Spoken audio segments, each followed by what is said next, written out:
soup and a piece of, please don't mind here, it just cracked, and a piece of oshifima. But something is missing there. One of the north, and she promised to bring me something from the north. She brought me wild pumpkin, not your usual pumpkin, the wild pumpkin, of which I have prepared here for tomorrow. We are going to eat it with rice and something. And this is what I did with the water is that I pre-boiled the water. I put salt, I put kapana spice, I put a bit of soap, and it was cooking. Because there's going to pour the matumbula, guys. As you can see, don't mind, this is the dog's food. Here is the matumbula, guys. They look so yummy and so nice. So here is the matumbula. I don't know, it's something they find in the field. It tastes like meat. I don't know I think, and I was even telling my daughter that they would be very nice for vegan people that are vegan. So now I'm putting it inside, and I'm putting it inside, and she told me that I shouldn't put it in the fridge before it is cooked. And and there's nobody I could ask how to prepare it. I can't call my aunties in the north. I'm just actually using a bit of info that I've known on how to. So what I'm going to do is I just thought, and I'm just going to cut also. I think I must cut a bit of onion. Yeah, guys, this is how it looks. It looks so yummy. Guys, look, it looks like a piece himself, a wild one. Okay, guys, so 13 years, and I am now 7 plus, so guys, as you can see, it's boiling. I'm just waiting for the water to just calm down, but I just thought, let me put the onion inside. Putting the onion. So as you can see, it's boiling, guys. It's boiling. And so guys, if there's somebody who wants to bless me with a big gas oven, I would appreciate you, but I hope I'll get it right. Can you see, guys? It's busy simmering. It smells nice. Really? Yeah. So me, I can't smell because I'm having sinuses. So it's like me.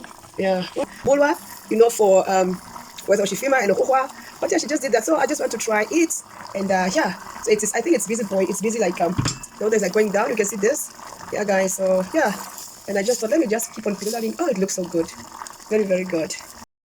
Okay, guys, as you can see, my pap, my oshifima, shima hangu, and the soup. What I'm going to do is I'm going to take this soup, this one here, just like we have to come on with the stuff on in pour. So guys, so now I'm putting the chicken here, and this one here, and this one here. And I also want the soup, because I need the chicken flavor. The chicken flavor. I just know that what we do us with our wild mushrooms during the rainy season, that's the only time we can get that. But like us, as I said in the previous vlog, most people that have their mothers that are alive or immediate grandmothers, those people they really enjoy, because they sit to eat it. Their children are not left out. There's something called oshipe. What is this? Okay, this is just something from the chiqueta. Okay, guys, can you see? Guys, can you see, guys? It's so yummy. Oh, can you see? Guys, just show them the fire. How I reduced the fire, guys. Can you see? I reduced it so small, so it should steam. Oh my goodness! See the way Titilayo, my daughter, fried this chicken, so crispy, golden brown, so crispy. And now I put it in here, guys. This is going to taste very well. So I'll take you along. And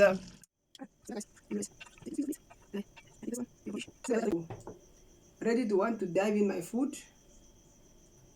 Oh, I'm lying. I want just a piece of meat and one matumbolo. No, you cannot want my piece of meat. Why you not leave your own? I didn't know it was supposed to be like that. Guys, can you hear? For me, I went to the choir. They have already eaten. She ate her meat. Guys, is that fair? She ate her meat already. And apparently, I must share with her my food. Can you see, guys? How do you like it, guys? Can you see the difference? This is a matumbula. And this guys, while we are eating,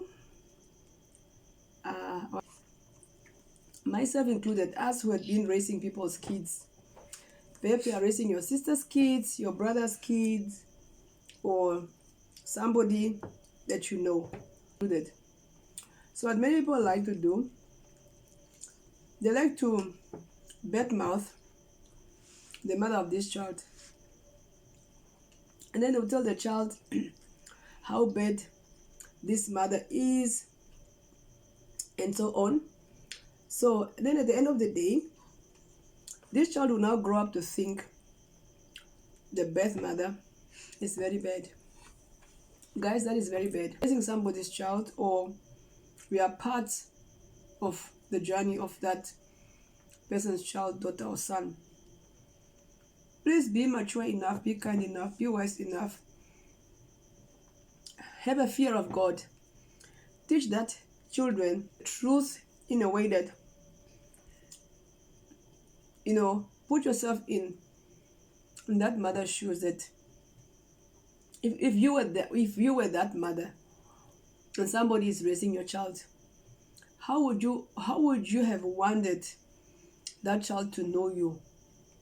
Do you want that child to know you as, yeah, your mother is a bad person, and that's why she dumped you, that's why I'm raising you? And then people like to say, yeah, that's the foolishness of your mother, just insulting the kids.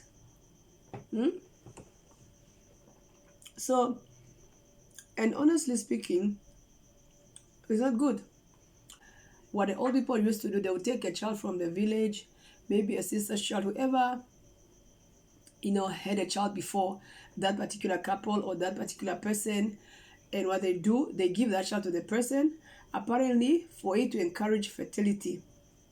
And honestly, it is like a myth, but it has worked. In many incidents, you find that this person will later conceive, after raising this child. But then somebody that I know was raised in a different house. And this person was influenced against the mother. This person was still in his 60s, and rather praising the mother's sister. And it's not that the mother was not raised her son, it's only that her older sister could not have sons. And she thought, here I am having 6 sons, let me give one of my son. And what they did is, without a proper procedure, they changed this person's name into, to grow up. The auntie gave instruction. I'm sure he was grateful, with the sense that when we did not have a son, having this boy has taken the shame away. The people have known us like people having a son. And now that we got our own son, because they later got sons, because she was just having, she had only 3 girls. Now, before that uncle passed away. The uncle was like, oh, this is my son that I kind of have adopted from my sister-in-law. He deserved to have a portion of my inheritance. Then he decided, no, he must have the portion of my inheritance. And my dear, these sisters that used to, these sisters who are actually cousins of this man, they decided not to see him anymore as an immediate brother, because now they have their own brother. So what will they do with this, our auntie's son, our cousin? And then they cut him out of the inheritance. They cut him out. They said, no, you will not get there. You will not be a heir of the properties of that people that they actually partially adopted him. It was really painful. And now, and also on the other side, this man was influenced against the mother. He used to see the auntie as a mother and the mother as the auntie. And at the time when he wanted to make a U-turn, it was just maybe a few years, and then he passed on. So it was a good thing. She was raising her sister's son. But if only she had told him that, listen, you are also my son because you are my sister's son, but your mother is that one, and your mother is good and this and that. Because for the child to turn against the mother, these people who raised this child must have said something that is not right. Can you say tumbula? I'm eating my tumbula. They called and said, I gave my child to who help them because they cannot. And it was in a good spirit, man. So when the child came back, when the mother had to buy for her clothes in shops that she can afford, this girl will say, no, the stuff you buy for me is very cheap. It's not like my mother. And it's not that this particular person cannot raise her child her own. She has her kids, she has her business, she has her money.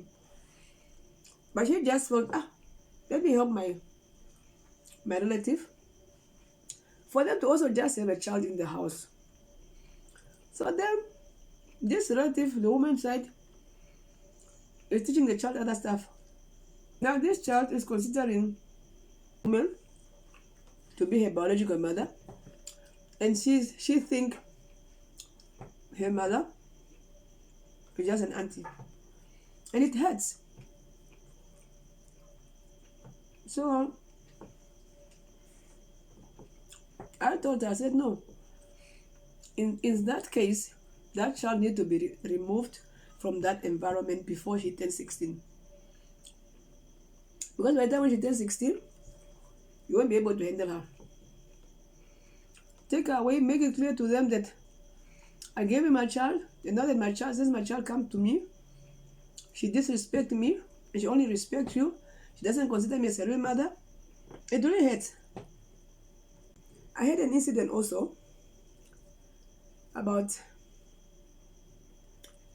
I just have to share. I have an incident of a close relative.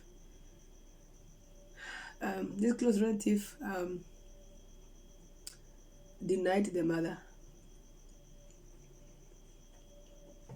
and when he denied the mother, he started working, living his life, and the mother was suffering, guys. Mother was suffering, and his excuse for doing that was not valid. So we call him, and he'll be like, yeah, tell her not to call me again. And then when he's asked, he said, no, it's actually not my mother. That is just something I know. It's not my mother. And what other? So the mama died. When the mama was sick,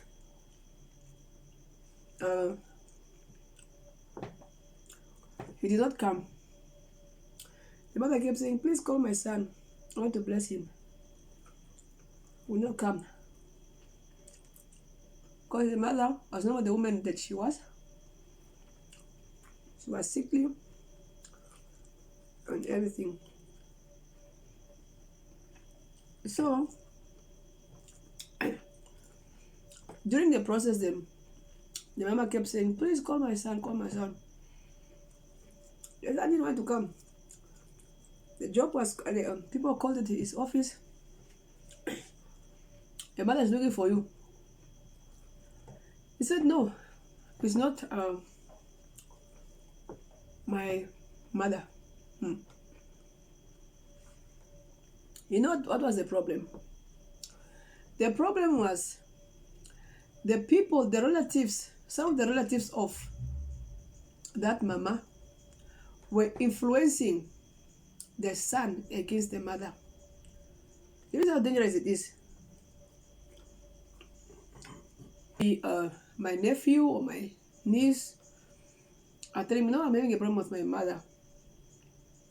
I will sit, I will listen, and then I'll always tell them, but your mother is always your mother. Because guys, me, I don't want to take the responsibility of my sister. It's very difficult. Imagine God blessed me only with 2 kids. One biological and by adoption, as you know my story. And she was blessed with 5 children. And I must now take that role. God knew that I was not able to. He has a beautiful reason why he did not give me those children. So I must play it very well, very fair, very godly, and allow the children to consider their mother as their mother in the midst of her weakness and whatsoever. Okay, guys, thank you so much for listening as I was talking. I know some of you will be like, why is she chewing, like making some sounds, guys? Since I was born, since I remember, I have sinuses challenges, and we are in this season where I'm in that moment again. So I sleep with my door open. I chew very not easy, like as you can hear. But the grace has kept me up to 47 plus. I thank God for that. But back to the business, guys. Thank you so much. The moral of the story is that the damage we can cause in a child's life is to influence them against their parents. Whether their parents are drunkards, whether they have given them away for adoption, or whether they tried doing some other things, whether it looks so big, so beautiful for you to give them a reason why they have ended up in your hands, still make the story beautiful for this child to grow up honoring the mother, because in whatever form we have gotten them will never change the commandment of God. It says, honor your mother and your father. So otherwise, thank you for watching. Please don't forget to like, subscribe, share, and leave a comment below. And please, notification gang, keep on pressing that button so that you'll be one of the people to be notified whenever I have a new content. So this was actually very informative, as I believe it was a candid talk, and it was also a mukbang. So otherwise, thank you so much, and see you in my next content. For me, Launa K, Namibian YouTuber based in the Rongo region, it is a bye-bye. And I love you guys. See, we are 400 plus. Let's take it gradually to 1,000 before December. The Lord bless you. Bye.